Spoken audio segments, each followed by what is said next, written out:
Dad didn't start transitioning the farm over to the grass-fed model that it is today until the mid-90s. His famous quote is, "Chemical fertilizer is like peeing in your pants to stay warm. It's a good short-term strategy, but long-term, it's just not what you need to do." He slowly became disgusted with the excesses, the removal of livestock from the land. He wanted to march away from something that he didn't feel good about. It was a very big swing for the fence move, but it was a swing for the fence move at the right time. He did it at the World Series. Jenni, what a treat it is to have you on the Meat Mafia podcast. We had your father on a little while ago. It's a pleasure to have you on the show. Thank y'all for having me. We think a lot of y'all, and we love to catch up when we can. So you still like us even though we're Yankees? Without question. Without question. Okay. That's good. Yeah. That's good. Hold on. I was raised below the Mason-Dixon line. Well, then you're extra good. Yeah. Brett's good, but you're extra good. All right, good. I got a little bit of catching up to do, but that's okay. But in all seriousness, Jenni, we're so pumped for this episode. I think it's been a long time coming. And for the listeners, to Harry's point, we've been fortunate enough to come out and visit you and your family at your ranch, White Oak Pastures in Bluffton, Georgia. I mean, for anyone that's been, I think everyone will say that it's truly a magical experience, especially if you've never gotten that ranch experience before. I feel like your family does such a good job of treating visitors as if they're family, and that's the experience that we've got. So to go from being fans of everything that you're doing at White Oak to now being friends and colleagues, it means a lot to us. But Jenni, I haven't heard you publicly talk much about the actual experience of you as a child growing up at White Oak, because I know your dad has famously talked about, going from conventional practices to regenerative practices. But I would love to know, what was Jenni like growing up? Do you remember kind of going through that transformation in the 90s as a ranch? I think that would be a great place to kick things off.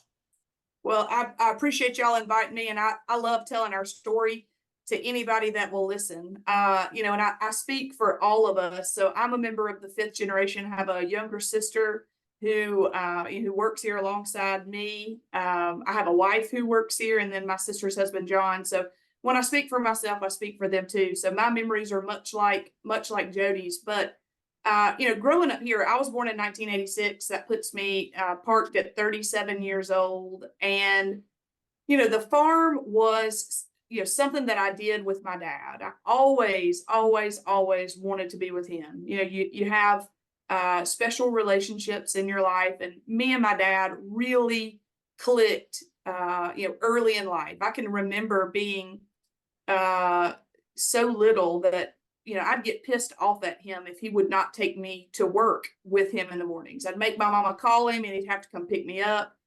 And, I'd say, we could just avoid this whole thing. Just wake me up. I want to go with you. I want to be with you. And it wasn't necessarily what he was doing. It was being with him. So my early memories of the farm were when we were still a very conventional commodity farm. Dad didn't start transitioning the farm over to the grass-fed model that it is today until the mid-90s.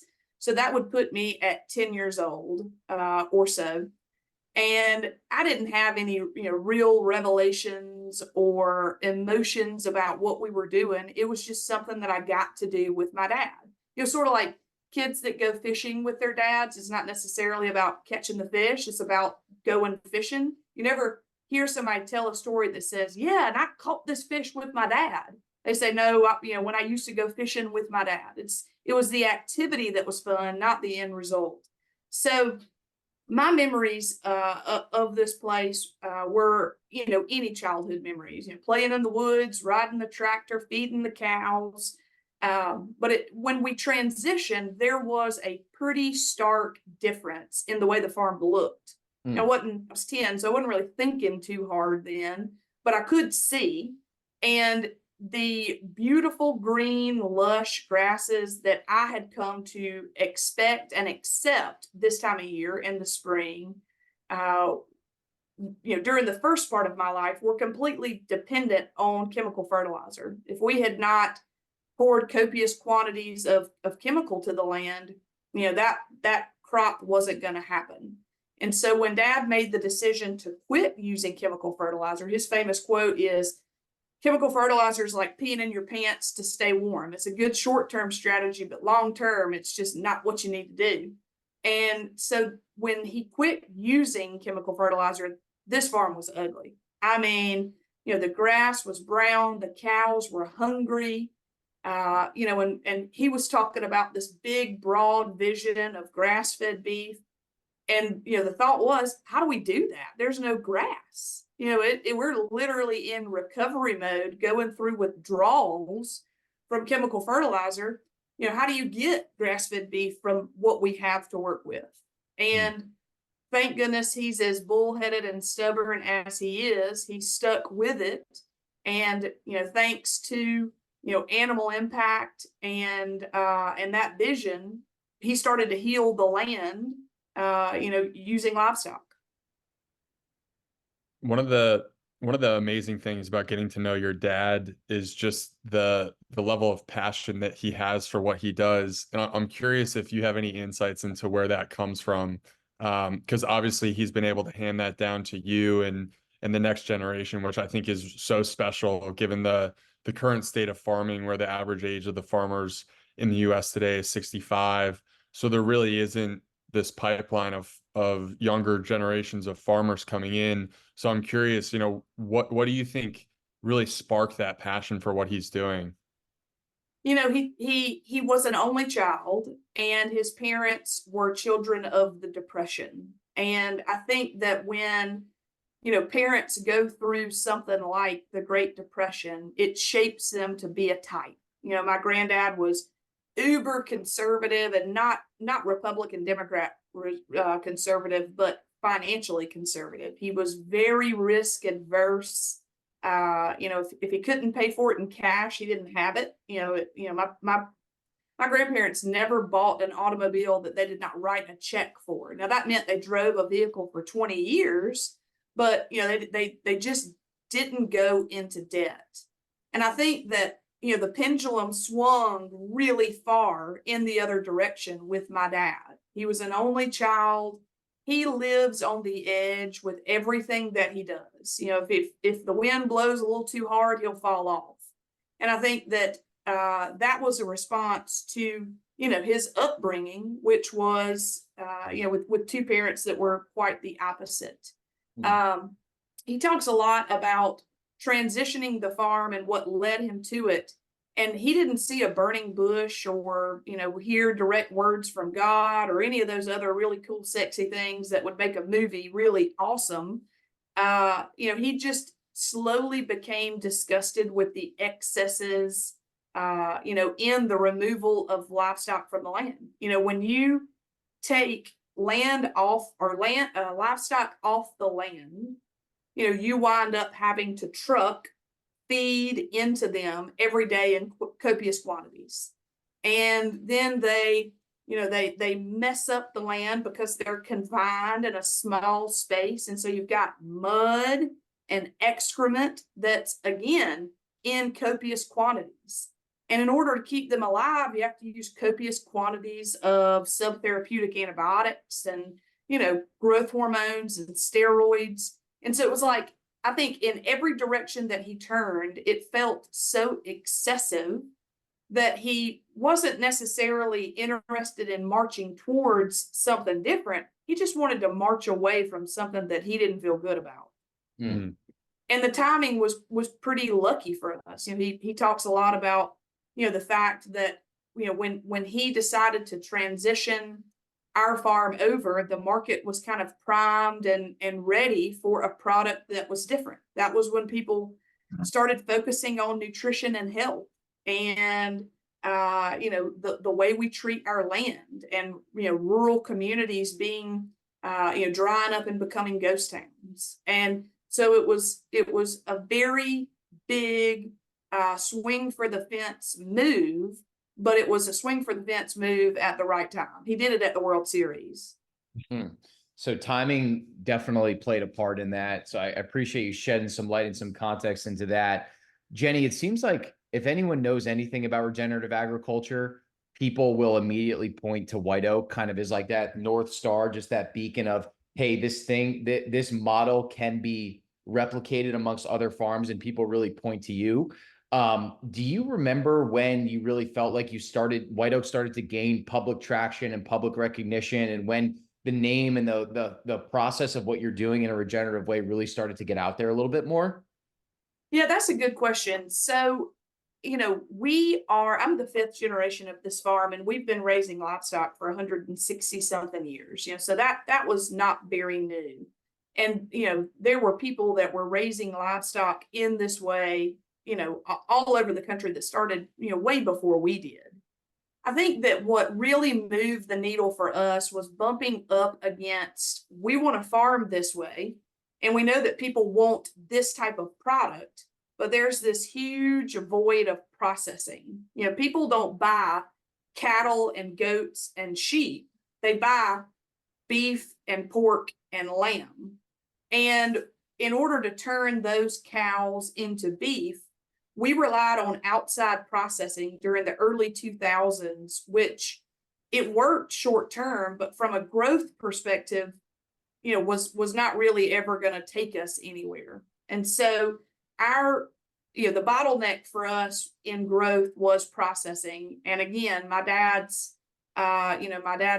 visionary attitude matched up against a very stubborn, hard-headed,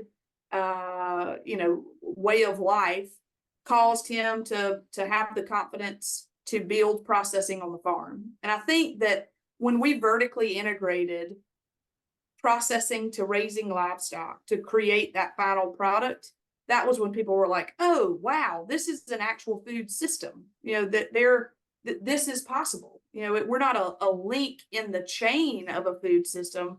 We're a food system. And that's sort of when the story became a little bit more rounded out, and it was a lot easier to tell. I'd love to dig into the topic of processing a bit more, because it seems like, I think there used to be something along the lines of like a processing facility in almost every single county. And now there's just a huge void in the whole butchery market in general. And it seems to me like someone like your guys' farm, White Oak Pastures, getting a processing facility gives you so much leverage to start to access new markets, because you're now able to reduce costs down.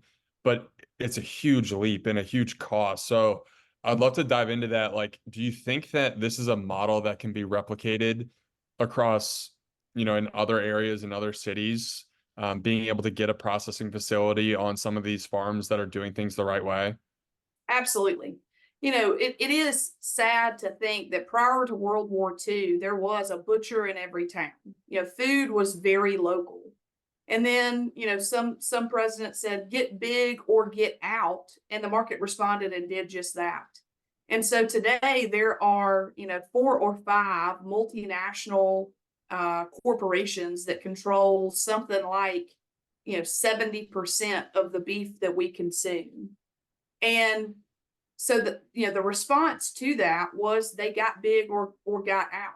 And that type of plant is not what we wanted. We wanted to build a plant as small as you could build it. And you can't really build one any smaller than what we have. But build it as small as we could build it to feed our community, whatever our community is, whether they're in Texas or New York. Our community is defined by people who, use their food dollars to endorse systems that, have high animal welfare, high environmental land, regeneration practices, and the enrichment of rural communities like Bluffton. And so the processing plant changed things for us. Not that it allowed us to take cost out, but it allowed us to operate at a level that, justified being in the business. Running a USDA inspected processing plant is hard. In fact, my office used to be in town, but I'm at the plant now because there's a new fire every day. And I don't mean fire as in literal fire, but it's highly regulated. It's you really have to be watching the metrics with the animals that you're processing and what you get out of them. So running a plant gives us a lot of opportunity, but it also comes at a great risk. Yeah, and to your point, Jenni, I remember looking at the processing facilities with your dad, and he described it really as like this closed loop system that you built for yourselves. And I don't know if listeners remember this, but in the beginning of COVID, like 2020, 2021, there were a lot of shortages of meat in the grocery stores. And I think those were partially responsible by the big four packers. And he was saying that you guys were pretty much unavoided. It was like business as usual. You had your own processing facilities. You're feeding your customers. I know that you saw a huge spike in D2C business just because you're one of the few ranches that really weren't affected by all these shortages that were going on. So maybe you could speak to that too, because I thought that was such a powerful point and really changed my perspective on like just the self-dependency on the ranch that you have. Yeah, it was really interesting. You know, COVID was just such a weird and wild thing for everybody, whether you're a farmer or a manufacturer or a consumer. Nobody got to escape COVID without feeling some effect. And for the big packers, let's just scale it out here. So the packer the type of packer that I mentioned, they process 400 head an hour, 16 hours a day. We process 25 head of cattle a day. So the scale is very, very different. And in those big systems, when they didn't have the people there to make it work, nobody was cross-trained enough to fill in. So what we had was market size animals being euthanized because there was no room for them to stay. New animals were coming in, no room for them to stay, but no way to get them processed. And that is a real bump in the road when you come to efficient, scaled, high volume production. For us, sure, people had COVID and they were out. We was somebody new every week that was out, but we all were nimble enough to readjust, and cover for that person that was out. And, we have not missed a day of processing, since the pandemic broke out. So, I think that speaks to, highly scaled food is really, really awesome when we think about cost and efficiency. But it's also a very fragile food system that can't really operate when there's much disturbance. And so consumers have got to decide what type of food system do they want? Do they want a food system that is, scaled and efficient, or do they want one that's resilient? And, for us and our customers, we know that resilient piece, is pretty damn important. Have you observed, I know you guys are so focused on what you guys are doing within the fences of White Oak Pastures, but have you observed a change in the sentiment around resiliency? Because one of your dad's famous expressions is regenerative agriculture isn't scalable, but it's replicatable. And I used that word earlier. And I do just feel like we kind of have this whole idea around food wrong when it comes to how we think about it. And so I'm just thinking about the future and just the idea of there being pockets of the US that might struggle to be able to provide food is really a scary thought, but it was truly stress tested during COVID. So have you heard more people and more interest coming to White Oak and people talking about how they can replicate what you guys are doing and building that resiliency that you guys have? So I think that the word regenerative from a buzzword perspective is on the rise. I think it is the new sexy thing that people are talking about. I think that the number of authentic farmers that are actually producing regeneratively produced food is getting smaller and smaller. I think there are fewer of farms like ours today than there were, a year ago or 5 years ago or 10 years ago. And that's really sad. What I see happening is more of the big multinational brands co-opting and counterfeiting these terms to produce, really sexy, shiny labels full of product that doesn't have those attributes. A good example of that is like free range. That was a very early word, and I think it was created with the best of intentions. I think it was created by people who actually raised birds on the ground. But, you know, the big multinational conglomerate meat producers realized that they could get it passed so that free range chicken really didn't have to live outside. It could live in a barn, confined indoors with maybe some access to an outdoor area, but you know, it doesn't really have to be free range. And I see more and more of that, which is frightening. It is frightening. And Jenni is the director of marketing at White Oak. One of the things I think you and the team do an amazing job of is really educating the consumer on crucial aspects of the food system that I would say 99% of Americans don't know anything about. And something that always sticks out for me is when you started publicly talking about the COOL Act getting repealed, the country of origin labeling law. And I remember thinking to myself that this intuitively makes so much sense, because back before I knew how to connect with a local rancher, I would just go to the Whole Foods and I used to just ask the butcher just as a test, just to see if they knew where the ranch was that the meat was coming from.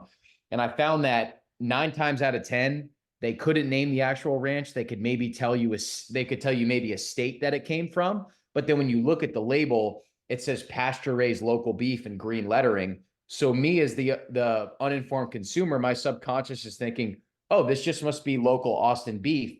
But instead, that was probably raised in a feedlot in Brazil, went through a bunch of different touch points, and then hit my plate in Texas. And I'm paying like $25 a pound for a ribeye. So Jenni, for the listener, maybe you could give a little context into what the COOL Act is and why is it actually harmful for U.S. ranchers that it got repealed a few years ago? Yeah. So this is a soapbox of mine. So y'all sit down. We're gonna be here for a while. So you know, when we created the brand White Oak Pastures in the early 2000s, you know, the demand was so incredible. And I don't know if it was because it was grass fed or because it was, you know, truly, you know, raised by somebody like us and there was traceability to the food. But the market was really ready for a product like what we produced. And, you know, in 2008, when we finished our processing plant, you know, there were some tough, you know, couple of years to build demand, but when demand hit, it hit. And we were operating at capacity, you know, week after week after week, month after month, year after year. But when country of origin labeling was walked back, so country of origin labeling is, you know, we look in the backs of our shirts and it says, you know, produced in India or Bangladesh or whatever. That's the equivalent on the meat side, you know. So country of origin labeling was walked back, and imported product began to intrude the retail spaces that we served. And it got so incredible that the latest statistic is that 85% of the grass-fed beef sold and marketed in America as product of the USA was actually raised and processed in another country. So 85%. We went from, in 2008, 9, 10, really capturing that demand, to country of origin happening, you know, getting walked back in 2014 or 15. And the demand truly fell off. And it was not because there was no grass-fed beef or people didn't want it. It's because we were able to import it at a much cheaper price. We, not as in White Oak Pastures, but as, you know, American consumers, were able to import it at a much cheaper price and have the same product.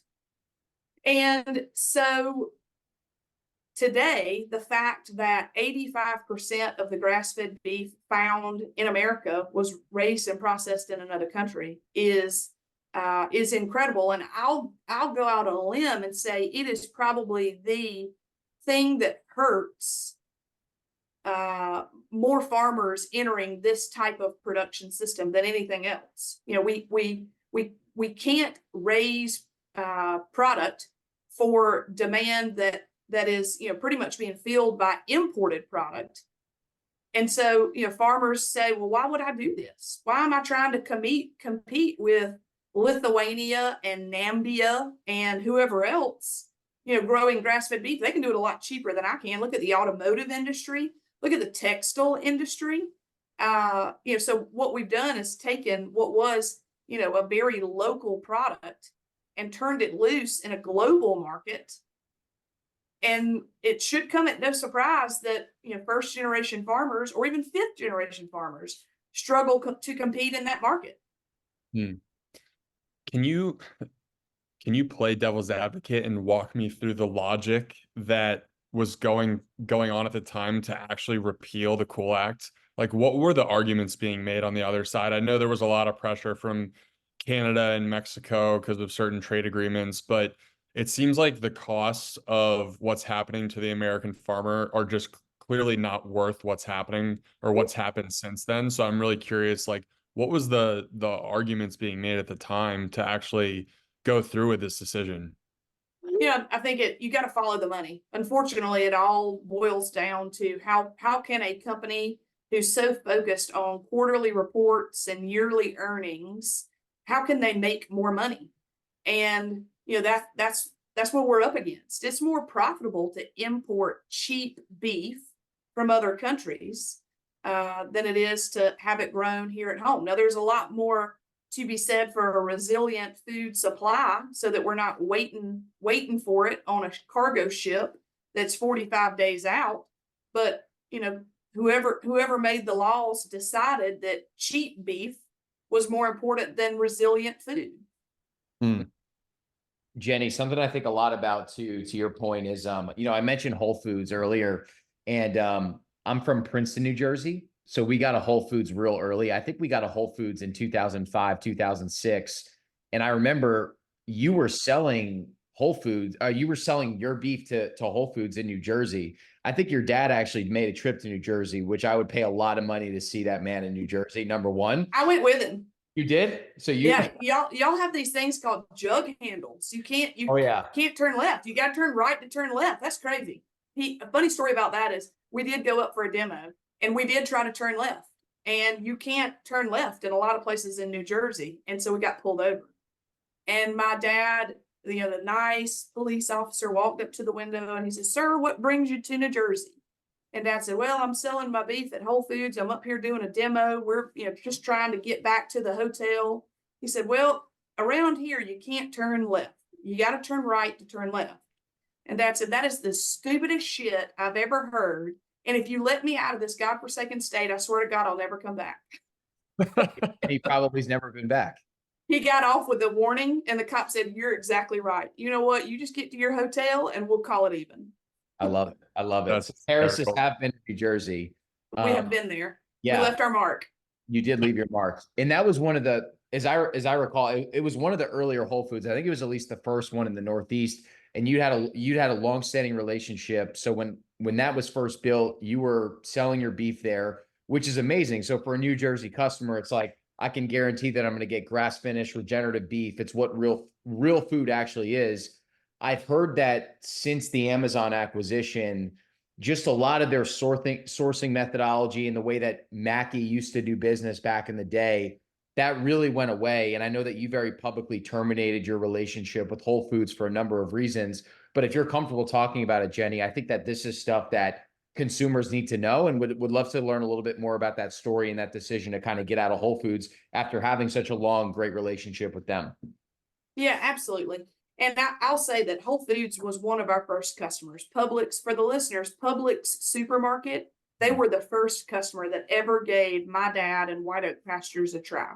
And and they are still our largest wholesale customer today. Publix has been wonderful to work with. I know they're not in New Jersey, but for those of you living in, Florida, Georgia, the Carolinas, Alabama, Publix really took a chance on us back in the early 2000s. And that partnership is one that we're fiercely proud of. But shortly after Publix joined us, supporting us, Whole Foods did too. And the early relationship was great. There were local marketing teams and, in-store demos. And we really felt like we were making an impact, training the meat teams and meat team leaders. We did demos. I mean, I can't tell you, countless demos for Whole Foods. And, that relationship, continued for years, and I felt like we were truly partners. Hell, they loaned us through their local producer loan program, loaned us money to help build our processing plant. I really did feel like I was partners with Whole Foods. But, as the years progressed, it felt more and more corporate. And this is prior to the Amazon acquisition. Instead of dealing with the local meat teams, we had to go through the global purchasing department. Well, shit, I don't want to work with a global purchasing department. I want to work with the meat teams. Yeah. Instead of having the Florida region, the South region, and the Mid-Atlantic region, it was all rolled up to Austin, Texas.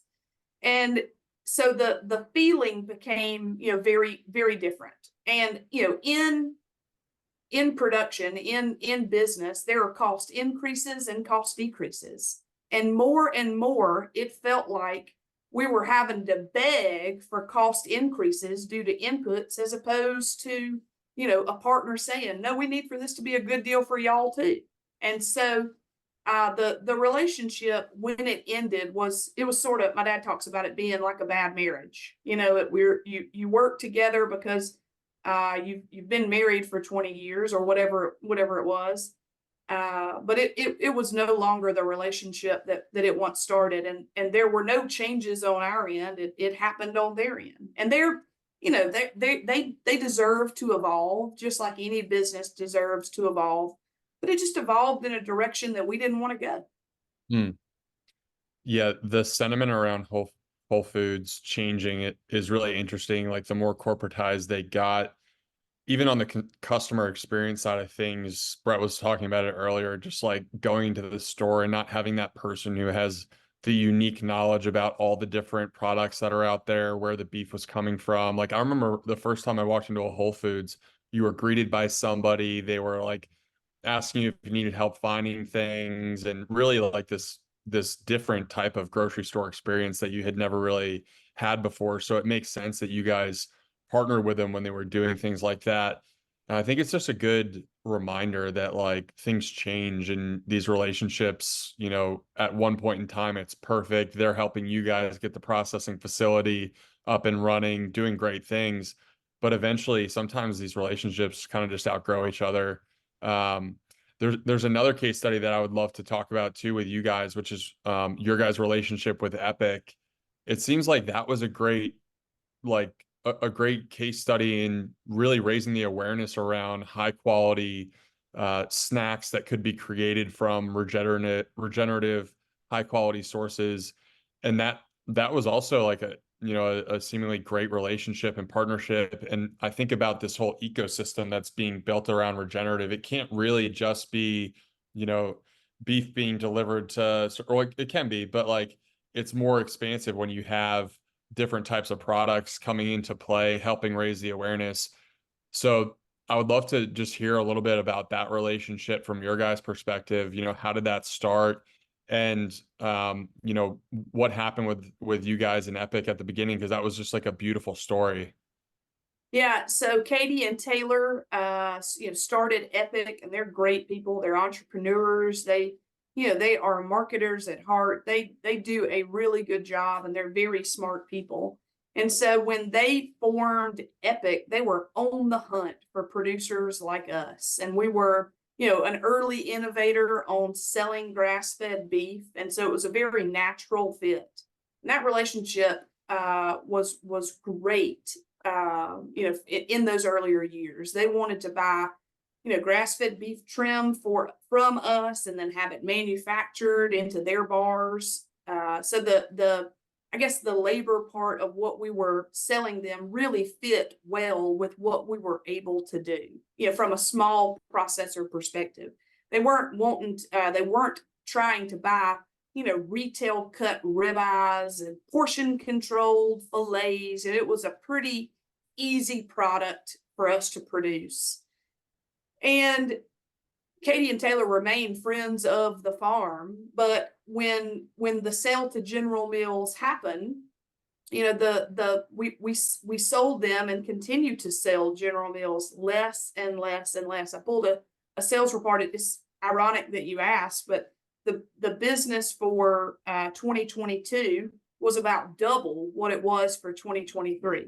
And so, I think it's just a hard place to be when you're looking at working with a lot of producers, White Oak Pastures being one, or being able to import, through an aggregator that can, fill POs seamlessly. That type of model fits General Mills's protocol. We just don't. Yeah, it seems like we're continuing to see more and more brands. I always think back to, like, have you ever seen that visual of the big food web where it's like all the products in the grocery store and there's like 10 companies that control that? I think that just does a really good job to portray why the metabolic rate of disease is like 88% amongst Americans. But I feel like there's this awesome trend of meat-based companies that are very vocal pushback to that. And I'm curious from a ranching perspective, and when we just talk about business and margins, is wholesaling product to those new companies, is that profitable, or is just the goal for you to be like, look, I just want to shake as many hands of my customers and just sell steaks directly to them? Or maybe it's a combination of both, but I'm just curious, like, from a business perspective, how is that when we're talking about the ranch? Yeah, that's a great question. I'm going to answer it in two parts. The first being, the food web that you talked about. I hope that when y'all are editing this, y'all will throw up that image, because it is so incredible. If whatever I'm saying, if I say 1,000 words, that picture's worth 10,000 words. So the food web part is really, really interesting, because consumers believe that they have choice, when in reality, there is no choice. There's very little choice. And that in with regard to food security and food system fragility ought to be frightening to anyone. So that's what I'll say about that. With regard to Epic, we still work with General Mills. I'd like to continue to work with General Mills, but it kind of leads into this next part of the conversation, which is, for our business to work, we have to have a balance of wholesale and retail sales. As much as I love e-commerce and as much as I love, the grocery business, there's seasonality in both. And if we're going to raise livestock and we're going to process livestock and we're going to employ 150 people, we've got to keep something coming through the pipeline all year long. And so from a business perspective, picking the right assortment of customers that balances what you want to do, what you can afford to do, and what you have to do is really important. So, for us, the direct to consumer business was a really small effort up until the pandemic. I think we did something like $2 million of the $25 million in revenue that we do. 2 million of it in 2019 went to e-commerce. And then, of course, COVID happened and the grocery store shelves were empty and people were panicked. And so that $2 million went to $6 million in 2020 really quickly. And it's not that it was capped at 2020. It's just, that's all we could do. We were, my dad, a quote that he uses is trying to shit in a swinging bucket. We were trying to shit in a swinging bucket in 2020. And $6 million was not where the demand was. It was where our ability to supply it was. And so we managed and maintained at that level, and then, of course, we had some really good press in 2022 with Rogan, and that business grew to almost 50% of our overall revenue. And then Dad released his book, A Bold Return to Giving a Damn, in 2023, so the fall of last year. And that was another nice little boost of sales that has complemented both wholesale and retail. So, I'm a huge advocate of choosing the right customer mix that accomplishes what you need to accomplish. If you're a seasonal producer, you might not need both. But if you produce things all year round, it's imperative for us to have good working relationships with wholesalers that maybe carry a smaller margin. But it's also important for us to take control of the products that we take so much pride in and sell them directly to maintain that level of authenticity to our customers. What's the one of the things with the e-com and direct to consumer sales that's so interesting to me is it allows you to access these wide markets across the country, but we're talking about a really nuanced problem where it's great to be able to do that, but also that comes with a host of logistical problems on the back end where you're now having to think about like delivering beef to different parts of the country where, you know, at some points of the year it's like 100 degrees. It's 100 degrees here. Yeah. So how do you think that model, the D2C model, is something that will continue to grow and become popular while we transition hopefully to a more local model or like more of a hybrid model? Yeah, I'll answer that in a couple of different parts. So, one of my favorite quotes is just because you can doesn't mean you should. And so, part of direct to consumer distribution or wholesale distribution it is kind of rooted in the fact that just because you can ship there, maybe doesn't mean that you need to ship there. So, when it gets hot here and it gets hot other places, we draw in our shipping radius so that what we are shipping is stuff that we know will make it, unless there's a ball dropped and a delay that's unforeseen on the UPS FedEx side. We pretty much only go after the business and serve the regions that we know we can successfully ship to. I think that e-commerce in general is becoming more localized. When we started, there were no 3PLs. It was not like you went to a third-party logistics company and said, hey, I want you to carry these 40 SKUs and I want you to handle all these orders and you to handle all these orders and you to handle all these orders. It was, if you got it and it can get picked up by UPS, then that's the way it went. And our shipping radius, measured that. We didn't try to ship to California because hell, I can't get it there. Not with the ground network, at least. So, what I see in e-commerce is there are companies that are using 3PLs to do order fulfillment, which means that they might have a business based in Princeton, New Jersey, but they'll ship out of a warehouse in Sacramento to the West Coast orders and a warehouse in Missouri for the Midwest, and then a warehouse in wherever North Carolina for the East Coast. For us, I don't really want multiple warehouses shipping orders. I want to do it myself. That a resilient food production system is one that can operate in disturbance. And if I'm working with a 3PL with 50 other folks using it, I don't know that they're going to ship my stuff. So for us, we draw in our own radius to make sure that it's what we can handle. But I do believe that e-commerce continues to hyper localize. I placed a test order from another meat company, and they're based in Massachusetts, but their order shipped from Jacksonville. They're clearly using a 3PL, and that's their model.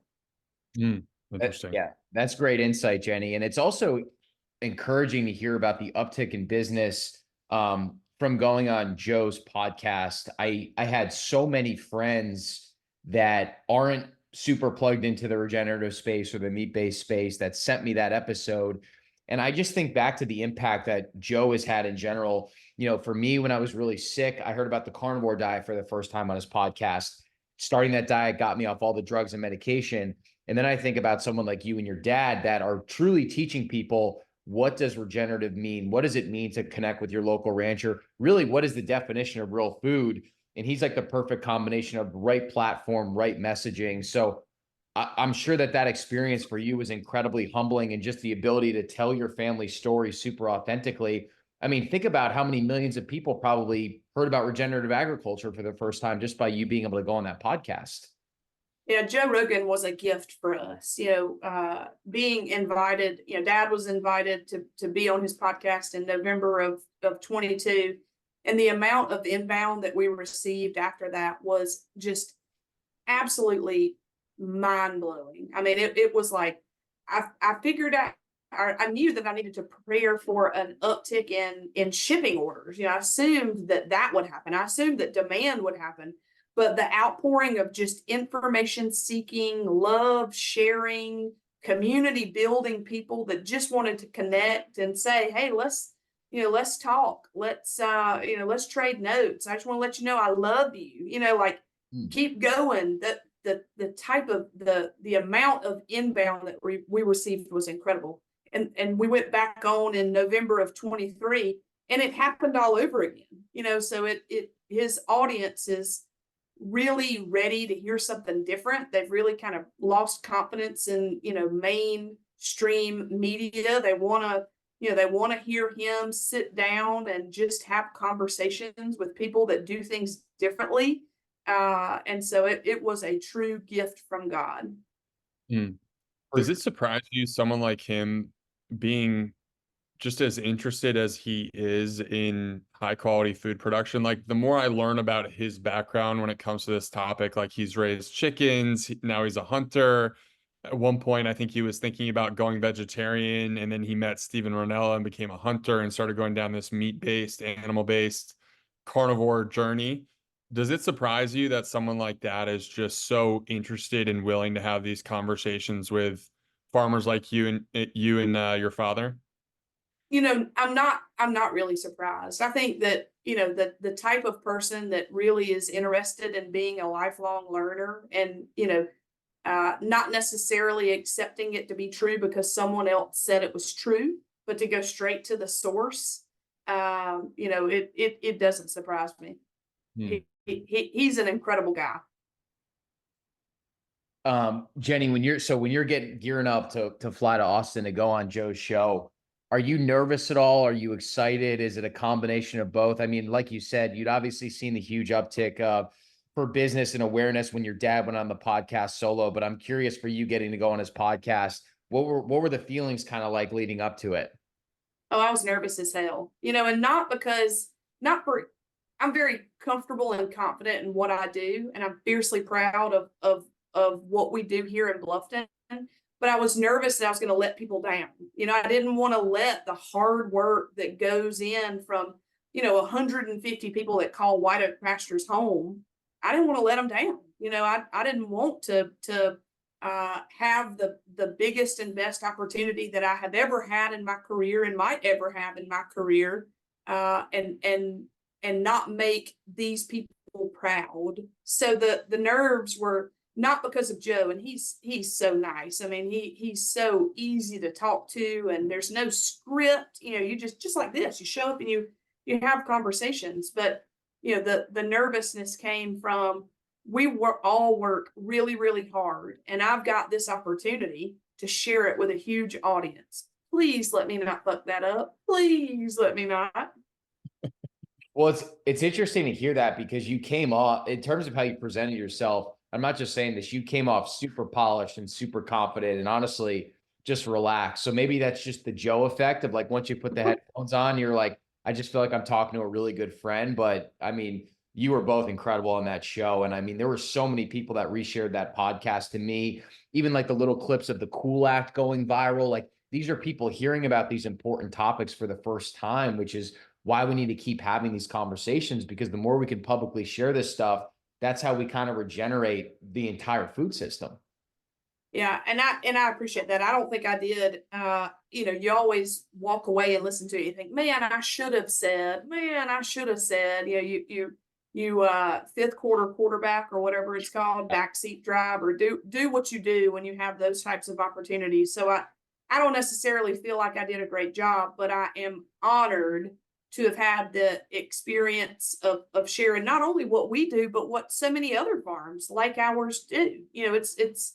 We're not the only ones doing this. There are options out there, but we've got to all talk about it. We've got to all network. We've got to all benchmark and share what's working and what's not working. I talk to Greg Gunthorpe regularly. I talk to RC Carter. I talk to AJ Richards. I talked to the Klipkes at 1915 Farms in Texas. I'm grateful for the community that I have grown to know and love, that do so many things that are so similar, and that are so open about their experiences. Is there anything that you wish you had gotten to talk about while you were on Rogan that maybe he didn't ask you about? Um, not that I can think of. I think I probably blacked out for 2 hours and 30 minutes. I don't even really know what we talked about. One of the things I was interested in talking about a bit is just the rise that, there was a period in time where there was a pretty aggressive push against animal products, and obviously I think we're still facing that. And the three arguments that get laid out are: one, it's not dietarily beneficial to eat animal products, and we can have that argument. And then there's the environmental component, and then there's the humane component. And I think the environmental one, you guys kind of pioneered piercing the veil on that conversation a bit with the study that was funded by General Mills, and I think Epic might have been involved with that. I'm not entirely sure, but the carbon sequestration topic is such a nuanced one, and it's a great starting point for a lot of people. But I'd love to get your take on that study, what came from it afterwards, like, how are you guys affected by that? And then there's plenty of other nuance to this, but I really do think your dad is a pioneer, because I remember reading an article where, on one hand, I just read this amazing piece on carbon sequestration and how great it is, and then he came out and said, well, there's more to the story here. You can't just focus on the carbon. So I'd love to get your take on just that whole conversation. Yeah, so the General Mills funded LCA done by Qantas was one that was a real mile marker for us. I remember having it done around the time that I was pregnant with our son Jack, and I had a baby, and was fiercely proud of just like growing a whole human and just doing that. And so my dad was and I had Jack around the same time the study came out, and I was with somebody and they said, "Oh, Will, do you have a picture of your grandson?" And he said, "No, but I've got this LCA that shows that our farm sequesters more carbon than it emits." And I was like, "Hell yeah, I kind of get that. I hear you, Will Harris." So for us, we were a good test site because we've been farming on our home place for 160 something years, probably 30 of it now being regenerative and holistic land management. But we've also been blessed enough to expand our land base, and we've bought some land, every year or couple of years. So, but we treated it and continue to treat it all the very same. So it allowed Qantas to come in and take soil samples from land that had been treated regeneratively for 15 years or 20 years. I don't remember what the year markers there were, but let's just say 15 years, land that had been treated regeneratively for 10 years, for 5 years, for 1 year, and then, just purchased not regenerative at all. And what it showed was that, with regard to our beef production, our cattle sequester 3.5 pounds of carbon dioxide equivalent for every pound of beef produced. So they're sequestering more carbon than they emit. And that was just really important for us to get the conversation going and to put teeth in the argument that livestock are not ruining the planet. Livestock can heal the planet. We just got to let them do their thing. We got to help them return back to the way they evolved and emulate nature, to give them that opportunity to take that, the stimulation from their hooves and grazing and the fertilization from their defecation. My God, it's like magic. Holy cow, these magic animals turn grass, which is not nutritionally beneficial to you and I, they turn it into beef, which is extraordinarily beneficial to you and I. And they take land that is degraded, and they turn it into land with lots of naturally occurring flora and fauna and organic matter. Wow, they're just like literal magicians. Way to go, cows. And so that was a pretty monumental moment. But people latched onto that and really drove home the carbon argument. It was all about the carbon, when in reality, carbon is just one of nature's cycles. You know, how good is it to have really well cycled carbon if you don't have water to drink? We'll get to stick around for about 3 days to look at that healthy carbon cycle if we don't have a good functioning water cycle. And we're seeing those effects. You know, we're seeing droughts in the Midwest and West, and we're seeing, you know, wildfires, and we're seeing what broken water cycles look like. You know, there's the community cycle, the microbial cycle, the grazing cycle. There's tons of cycles that we don't even know about. I'm sure that I wouldn't even be able to wrap my tiny little feeble brain around it. But it's the beauty of nature. And so it was like the LCA did so much good in proving that livestock are not ruining the planet with regard to carbon. You know, that's not the argument that needs to be had. But it did give folks an excuse to grab onto carbon and run with it, which, you know, is really it's just like a paragraph from a really long book. You know, it's just a paragraph. It's like you're watching a ball game, you know, through a broken slat in a fence. You can't see what happens way down there, and you can't see what happens way back down there. You can only see what's happening right in front of you. And you know, so our mission has always been to raise awareness for all of nature's cycles to be functioning and for all of them to be cycling naturally. Yeah, it's almost like the ultimate double-edged sword, where it's like, on one hand, you're super happy that you have science that can quantify the fact that cows really are like God's ruminant and it's sequestering carbon into the soil. But like you said, and your dad always say, there's so many other cycles. So I feel like the study is a great phase one, but the phase two is like, you gotta just go out and visit some of these ranches and these farms and see it with your own eyes, the way that the land is regenerated, and talk to people like you and your dad that have been out there for multi-generations, and hearing you talk about all the different species and the reintroduction of these species just by incorporating regenerative practices. It's like, the study's a great phase one, but the second phase is like, you got to go out there and meet your rancher and see things for yourself before you make a judgment on whether beef is good or bad for the environment. Well, you know, and you're exactly right. But the unfortunate truth is meeting your rancher's hard. You know, it's inconvenient. It takes time. It takes effort. It takes research.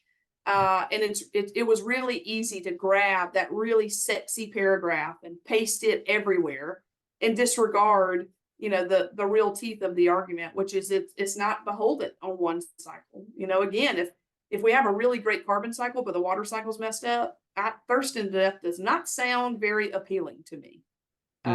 So. Yeah, it's interesting. The response to the study actually really does, it speaks to a lot of the just general thinking and thought process that exists within the legacy food system and healthcare system, which is very mechanistic, where you can measure one thing and try to diagnose one problem, and then you just completely forget about the rest. Well, it's like we want to put it all on an Excel spreadsheet, and I'm just, from a business perspective, as guilty as anybody else. But you know, when you start putting all of that on a spreadsheet, it gets really confusing.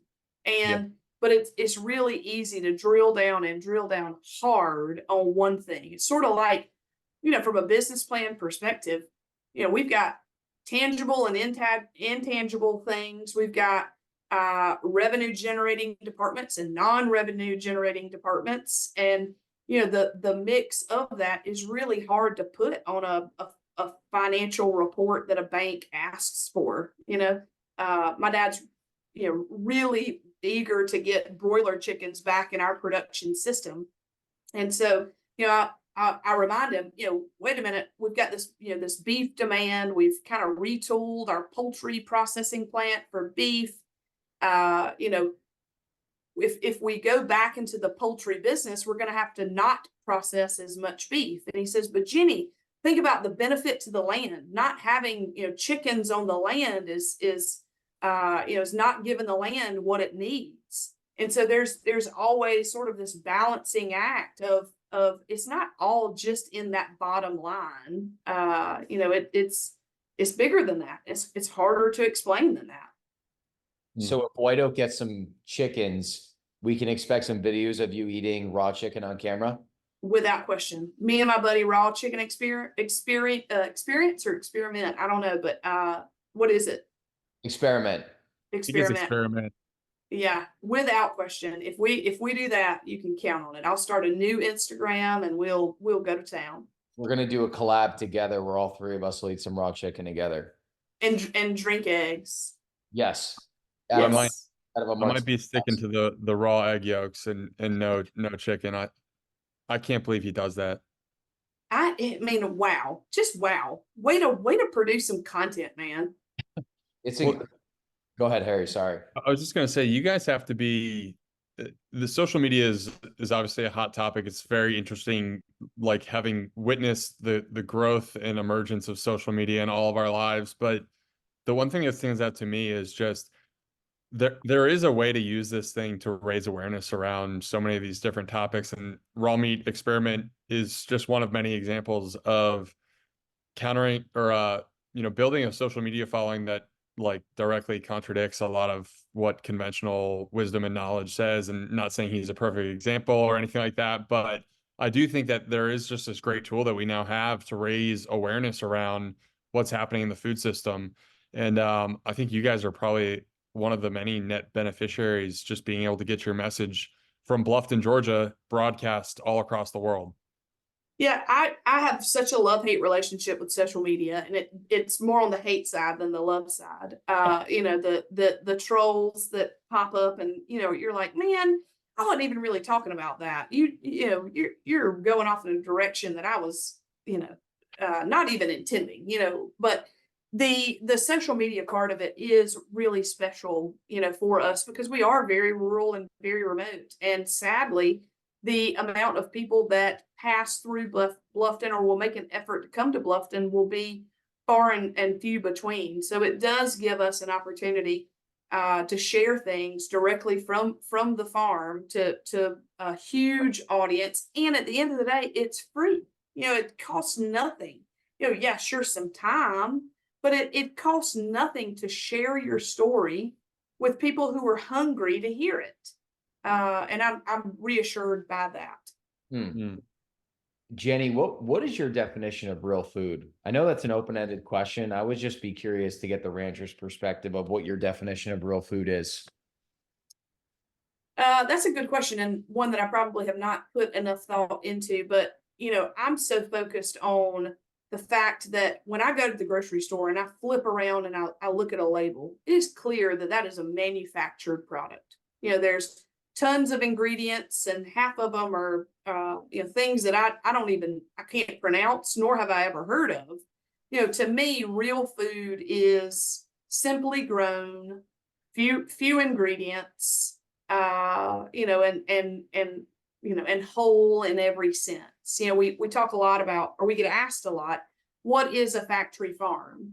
And factory farm, to me, has very little to do with scale, but more so complexity. You think about a sock factory is not just all of a sudden going to produce underwear. They're just going to produce socks because all their equipment is just for socks. A factory farm is one that only does one thing. It only produces one product. In my mind, whole food comes from a system that was, emulating nature, healthy biome with emphasis on a lot more stuff than the bottom line. Mm-hmm. Yeah, it's a very complicated question in terms of like how we got to the current state that we're in terms of the industrial food complex, industrial farming, the metabolic health crisis. But it's a very simple solution. It's like if we go back to what you said of literally just source single ingredient real foods that are created by God, grown by a rancher, develop a relationship with your rancher, cut out the middleman, cook those actual ingredients in like a great quality fat, like a tallow, lard, butter, olive oil, and then just cook those meals and share those meals with people that you love. That's really all it needs to be. And you're going to get into amazing shape because the body knows how to process those foods so incredibly well. It's like we've overcomplicated it with caloric deficits and carnivore and vegan and all these different modalities. And it's like literally just source your food super well, know your rancher, cook your meals. You're going to be healthier than 99% of the population. And it's as simple as that. Yeah, you hit the nail on the head. And I'm not one to talk about nutritional things or health or any of that.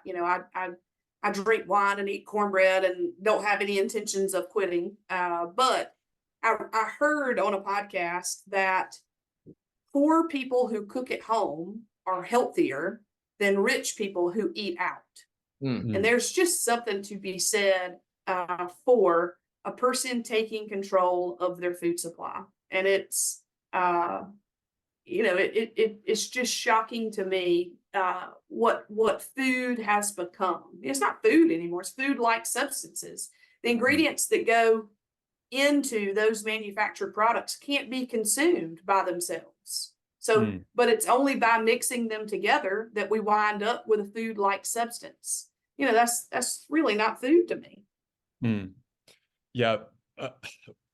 I can't help but think, so the way Brett said that was, complicated problem, but is there a simple solution that people can kind of, or simple practical advice that people can start to implement in order to start to right size this problem that we have in the food system? And one of the things that gets tossed around a lot is voting with your dollar. I think it's great advice. It's phenomenal. I think there's a lot of power to it. But is there something even a step further that people can do to start really reconciling that relationship with food again? And in my mind, I think it's really about closing that gap. We've just become so distant from our food that we no longer really have this intimacy with the person growing it. It gets flown in from all different sorts of places, and we just kind of show up to the grocery market, buy the food, and then consume it.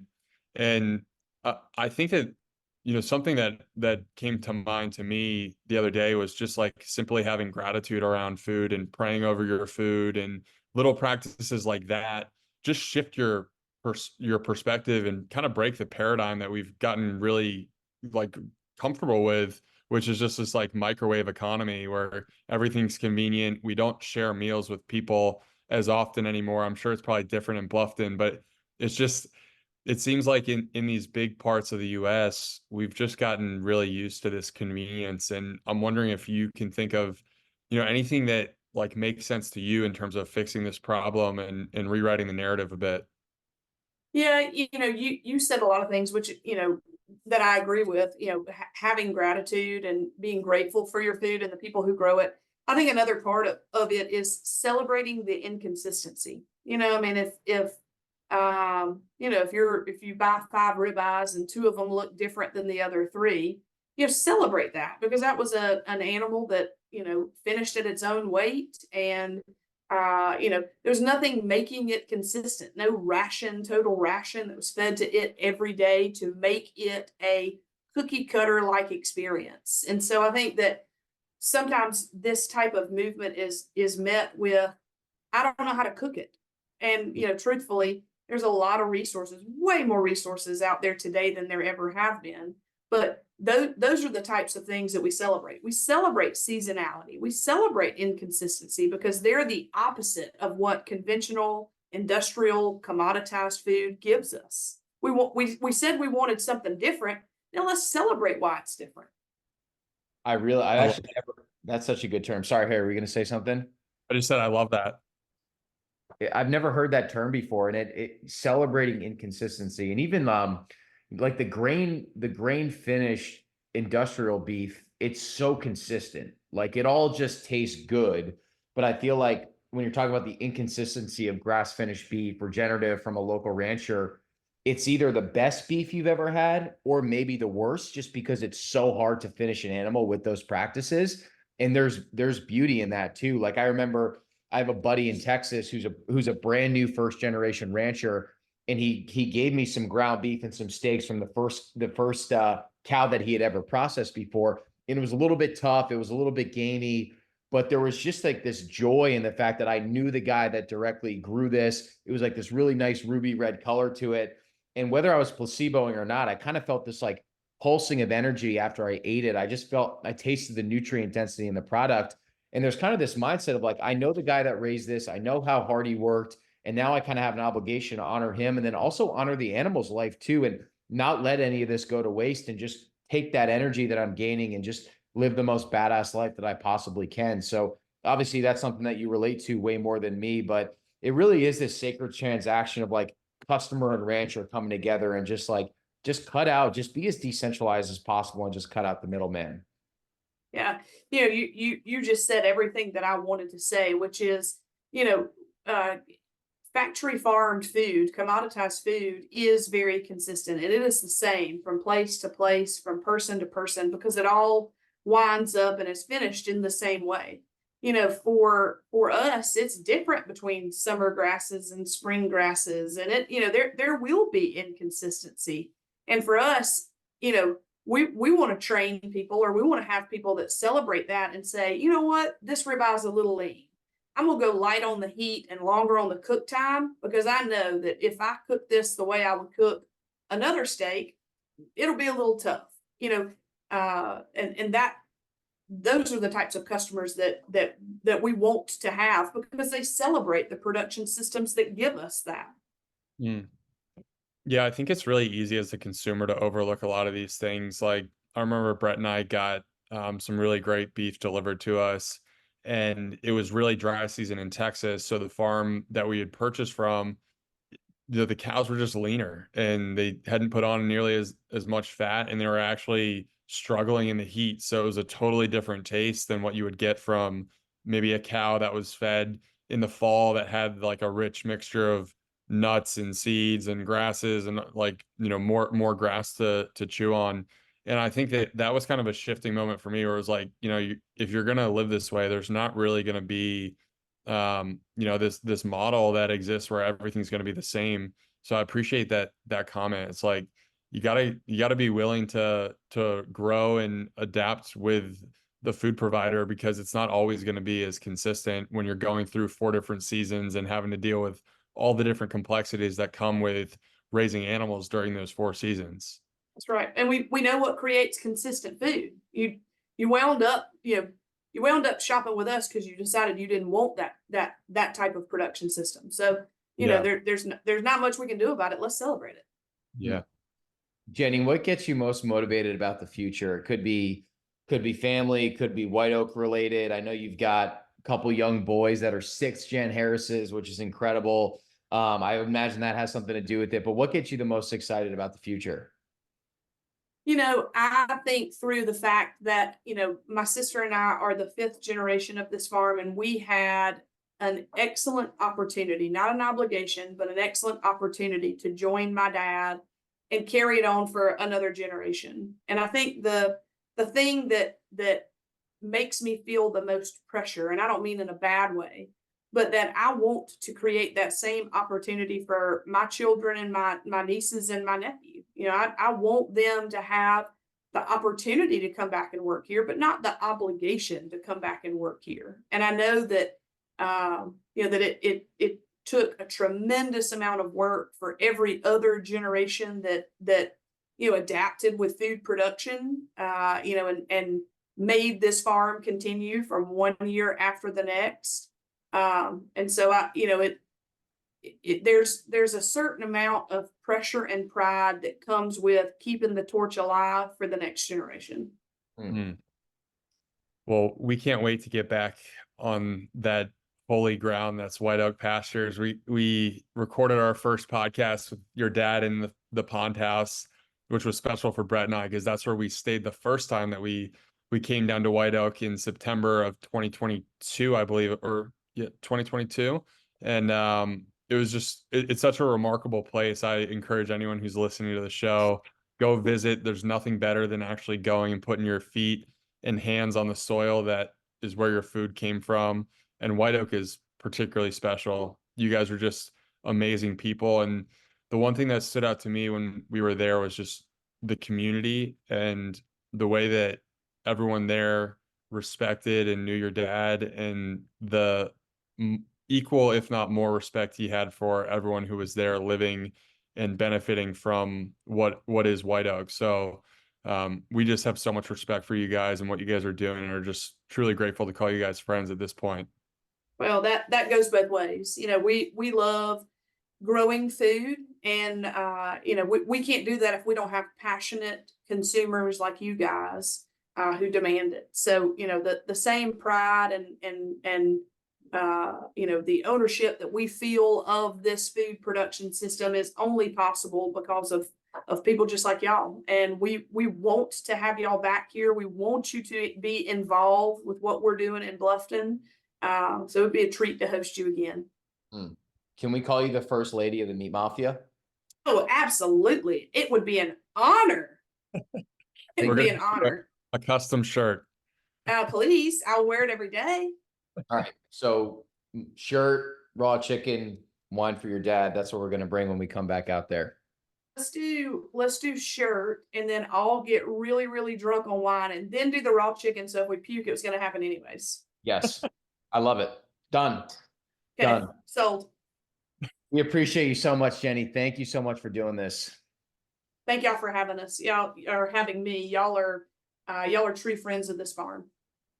Thanks, We Jenni. appreciate it, Jenni. Thank you.